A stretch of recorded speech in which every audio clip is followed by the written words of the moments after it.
और अब बात करते हैं पंजाब चुनाव की जमीनी हकीकत की। इस बार के चुनाव में पंजाब के वोटर किसकी किस्मत चमकाएंगे और चुनावी रेस में कौन पीछे रह जाएगा, ये जानने के लिए जी न्यूज की टीम पहुंची अमृतसर के ज्ञानी टी स्टॉल। चाय की यह दुकान हमेशा से राजनीतिक चर्चा का केंद्र रही है। ऐसे में यहां पर हमने चाय की चुस्की ले रहे लोगों के मन की बात जानने की कोशिश की। तो अमृतसर के लोगों के मन में क्या है, जानने के लिए ये रिपोर्ट देखिए।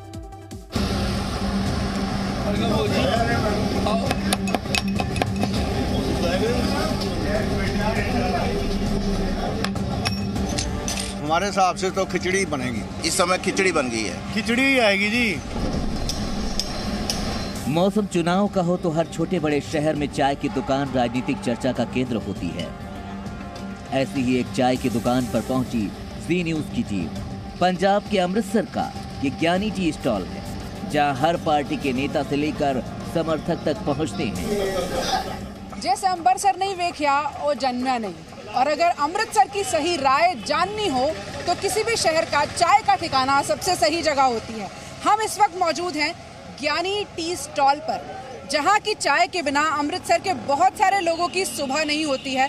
इसका अंदाजा आप यहां पर लगी हुई भीड़ और चाय के कपों से ही लगा सकते हैं। सुबह से ही गाड़ियों की कतारें लग जाती हैं, और अगर शहर के मिजाज को किसी को समझना हो तो सिर्फ यहाँ आ जाइए। यहाँ जितने लोग हैं वो इतना बता देते हैं कि राजनीति का रुख किस तरफ जा रहा है।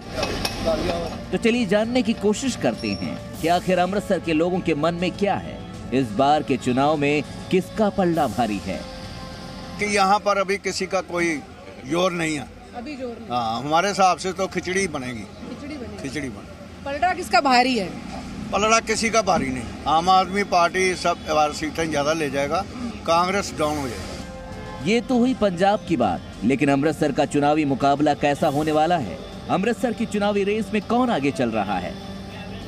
अमृतसर की 5 सीटें हैं। 5 सीटों पे इस बार टक्कर पूरी बराबर की है। इसमें आम आदमी पार्टी और कांग्रेस की टक्कर पूरी चल रही है। चन्नी साहब मैम बहुत ही अच्छा काम कर रहे हैं। जैसे अभी उन्होंने बिजली के बिल में रिड्यूस किया है काम, तो अगर ऐसा चलता रहा तो मैम बहुत बढ़िया है। भगवंत मान देखा जाए तो ठीक है, पर उनके बोलने का ढंग थोड़ा अजीब है, मजाकिया लग जाए। यहाँ पर हर पार्टी का नेता, हर पार्टी का मंत्री, मुख्यमंत्री, वो सब यहाँ पहुँचते हैं। पार्टी लाइन से परे ये जगह है और इसीलिए हम यहाँ पहुंचे हैं ताकि आपको जनता की अलग अलग राय दिखा सके। एक बार हम आपको यहाँ पर दिखा देते हैं, जिससे आपको ये समझ में आए कि ज्ञानी टी स्टॉल जो है वो किस तरह से केवल चर्चाओं का ही केंद्र नहीं है, राजनीति का भी केंद्र है। अमृतसर की जनता की माने तो इस बार पंजाब में टक्कर आम आदमी पार्टी और कांग्रेस के बीच है, लेकिन वोटरों का एक तबका वो भी है जो अभी अपने मन की बात खुलकर नहीं कह रहा, जिसे हम साइलेंट वोटर कहते हैं। और ये वोटर चुनाव का रुख बदल भी सकते हैं। किसी की अंदर की कोई आवाज नहीं है, हर एक बंदा चुप है। गाले बस साइलेंट चुप है। उम्मीद है भी 8-10 तारीख के नजदीक पता चल जाएगा भी किसका समर्थन आने वाला है, कौन आगे आने वाला है। अब तक आप समझ चुके होंगे कि आखिर अमृतसर की जनता क्या चाहती है, वो राज्य में किस पार्टी की सरकार देखना चाहती है।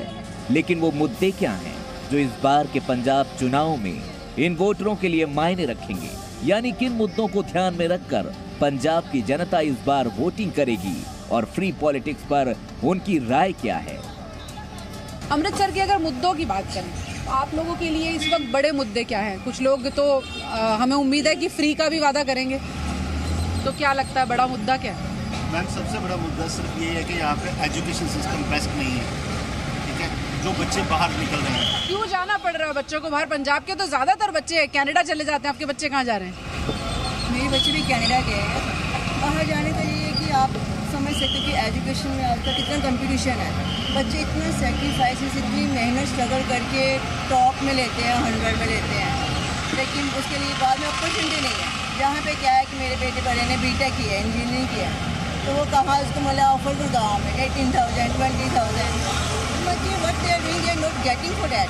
उनको पे वो चाहते हैं स्ट्रगल का उनको पे होना चाहिए, वो नहीं हो रहा। आम आदमी पार्टी और कांग्रेस लगातार पलड़ा भारी है और ये भी हो सकता है कि पंजाब में कोई एक छोटी पार्टी ऐसी उभरे जो किंग मेकर की भूमिका में आ जाए। अमृतसर की सीट पर फिलहाल चूंकि कांग्रेस का दबदबा रहा है, वो दबदबा अभी भी कायम नजर आता है, लेकिन आम आदमी पार्टी अच्छी खासी फाइट देती हुई नजर आ रही है। और जैसा कि इन चर्चाओं से समझ में आया है, फिलहाल बीजेपी कहीं फाइट में यहाँ नहीं है।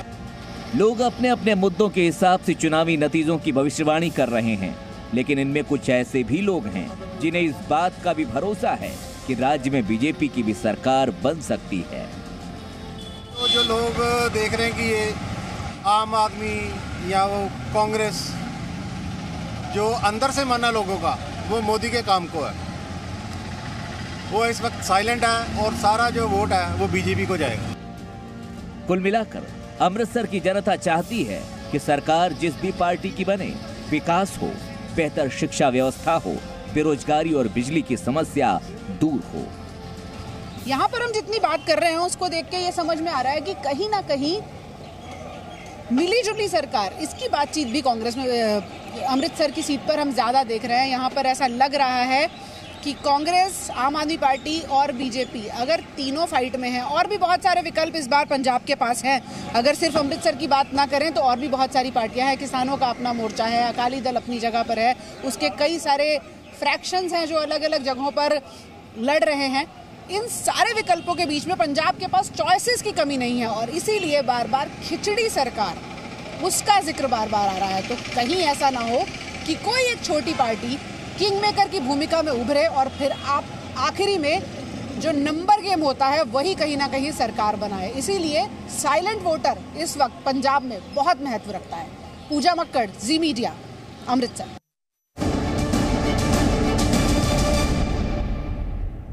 Presenting B News app, available on Google Play and App Store. Download it now.